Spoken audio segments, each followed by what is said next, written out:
Après une carrière plus ou moins longue en Grand Prix, que font les pilotes MotoGP? Surtout ceux qui ont déjà gagné un championnat du monde, qu'est-ce qu'ils font? Normalement ils sont bien, ils ont de l'argent, ils sont connus, ils peuvent se la couler douce ou faire tout un tas de choses. Mais justement, est-ce qu'ils continuent la moto ou est-ce qu'ils restent dans leur coin à se détendre et profiter de leur famille? Alors pour la plupart c'est ça, on continue de faire un peu de sport, on garde la forme, ou alors on se consacre totalement à sa famille. Et il y en a d'autres, vous allez voir, c'est un petit peu plus improbable on va dire. Je me suis posé cette question il y a pas longtemps entre les pilotes qu'on entend encore souvent parler et d'autres plus du tout, mais que font-ils? Que sont-ils devenus? Alors j'ai fouillé, j'ai fini par trouver des réponses intéressantes. Je vais vous parler de 7 pilotes qui ont des reconversions totalement attendues ou alors parfois pas du tout.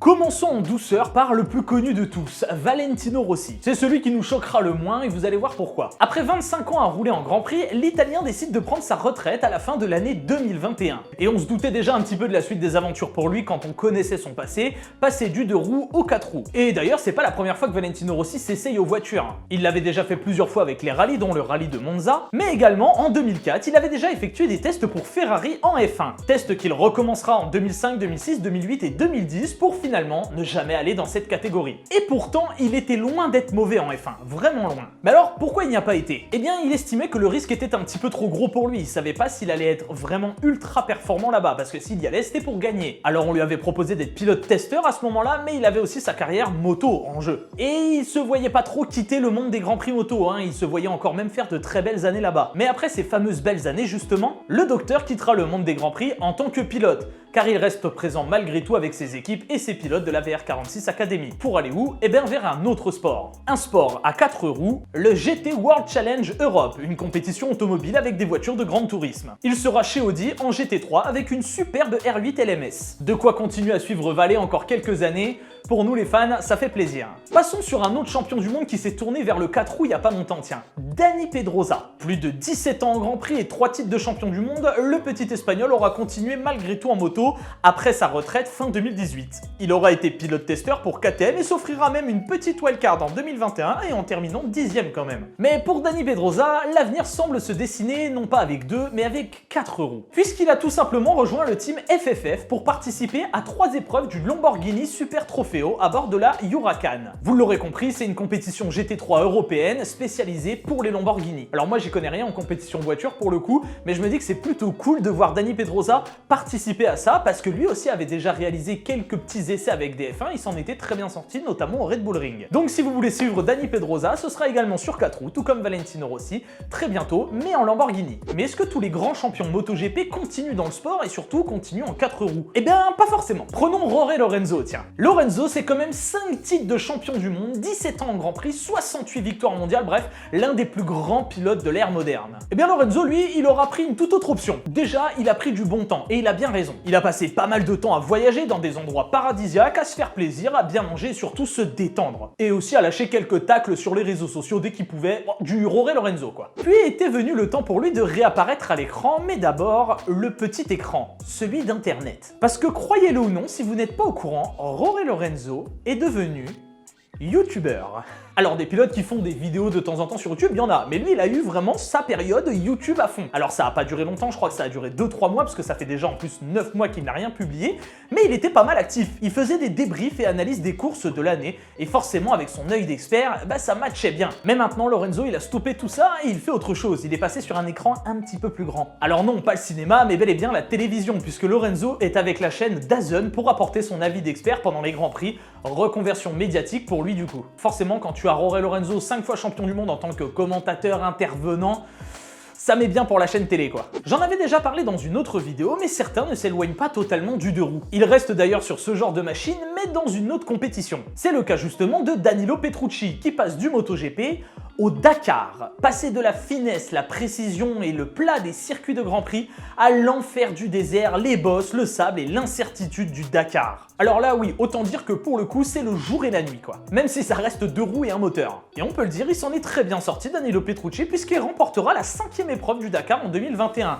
Il rentre ainsi dans l'histoire et pas n'importe comment. Un pilote MotoGP de l'ère moderne qui sort pour aller au Dakar et remporte une épreuve, c'est quand même beau. Et après avoir réussi son pari du Dakar, il voulait se tourner encore vers autre chose. Mais plutôt, on va dire, revenir aux sources, puisqu'il part pour le championnat moto américain aux États-Unis pour rouler avec une Ducati. On revient donc sur les courses vitesse sur asphalt. l'asphalte. Bon, et si on mettait un petit peu de pilote français là-dedans? Est-ce que vous connaissez Olivier Jacques? Alors j'imagine que oui, mais si ce n'est pas le cas, laissez-moi vous le présenter rapidement. Olivier Jacques, c'est un pilote français qui a couru entre 1995 et 2007 en Grand Prix, et il a d'ailleurs été au passage champion du monde de la catégorie 250, l'ancêtre des Moto 2, en l'an 2000 avec l'équipe Tech 3. Après ce titre, il ira en MotoGP pour tenter de conquérir la catégorie reine. Il s'offrira d'ailleurs un magnifique podium en 2005 avec Valentino Rossi sous la pluie et finira par prendre sa retraite en 2007 suite à une énorme chute. 136 courses, 7 victoires en Grand Prix et un titre de champion du monde.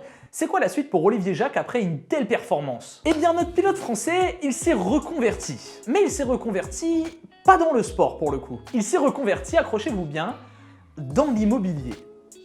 Tout simplement. Alors oui, là autant dire, c'est un changement radical pour lui. Il expliquait qu'après sa grosse chute de 2007, son envie de courir partait petit à petit. Il voulait se poser et ne plus avoir toute cette pression et tous ces voyages interminables. Bref, il voulait changer de vie. Et c'est ce qu'il fera en investissant dans l'immobilier espagnol avec sa femme. Maintenant, il coule des jours heureux tranquillement avec sa nouvelle activité, sa petite famille, ses enfants. Bref, ça fait plaisir à voir. Bon allez, j'en ai encore deux autres qui peuvent vous surprendre, dont encore une fois un Français. Un Français qui lui aussi a été champion du monde en Grand Prix, je parle d'Arnaud Vincent. Arnaud Vincent, c'est un pilote français qui a obtenu un titre de champion du monde en 2002 dans la catégorie 125, l'ancêtre de la Moto 3 donc. Après ça, il s'essaiera à la catégorie 250, mais sans réel résultat pour lui. Après 9 ans en Grand Prix, 131 départs, 7 victoires et un titre de champion du monde dans la petite catégorie, lui aussi finalement prendra sa retraite. Mais alors, qu'est-ce qu'il a bien pu faire après ça? Bon, déjà, comme beaucoup, il s'est essayé aux 4 roues, il a roulé un petit peu en GT3. Mais il s'est tourné finalement vers son autre passion du 2 roues, sans moteur cette fois-ci, le vélo. Et c'est un grand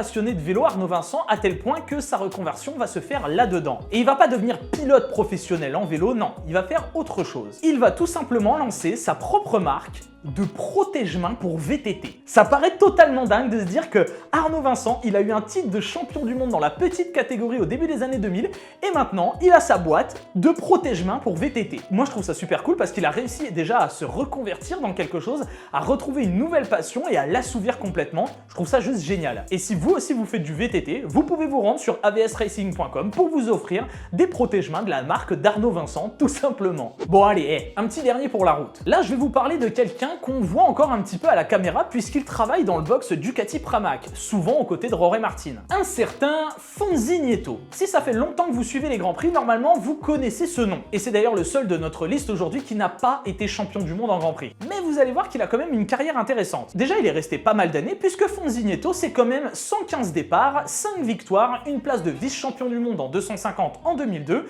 Bref, l'Espagnol aura couru environ 13 ans. Il aura aussi fait un petit passage en World Superbike entre 2005 et 2008. Fonzi Nieto, après tout ça, après sa carrière de pilote et avant sa carrière de manager, on va dire, sidekick de Jorge Martin dans le box Pramac, vous allez voir qu'il a eu une période où il s'est reconverti dans une activité plutôt différente. Fonzi Nieto aura tout simplement été, pendant quelques années, DJ. Et un DJ qui a plutôt bien marché puisqu'il a fait ses débuts aux côtés de personnes connues comme David Guetta, Lenny Kravitz ou même faire l'ouverture des concerts de Shakira. Il aura même fait des musiques, des clips, bref, une petite histoire assez dingue que je trouve vraiment sympa pour lui. Maintenant on le voit dans le box Pramac et ça fait plaisir de le retrouver. Voilà, cette vidéo est terminée. C'était une question que je m'étais posée la semaine dernière et je m'étais dit que ça serait sympa de faire quelques recherches là-dessus et trouver des trucs intéressants à dire. Et j'ai trouvé quelques histoires plutôt sympas. Alors oui, j'ai mis Rossi dedans parce que la plupart des gens semblent savoir qu'il fait du 4 roues, mais il n'y a pas longtemps, j'ai croisé quelqu'un, t-shirt de Rossi, casquette de Rossi, qui semblait ultra fan et qui m'a dit « Mais Rossi, il fait quoi du coup maintenant ?» Et j'étais là en mode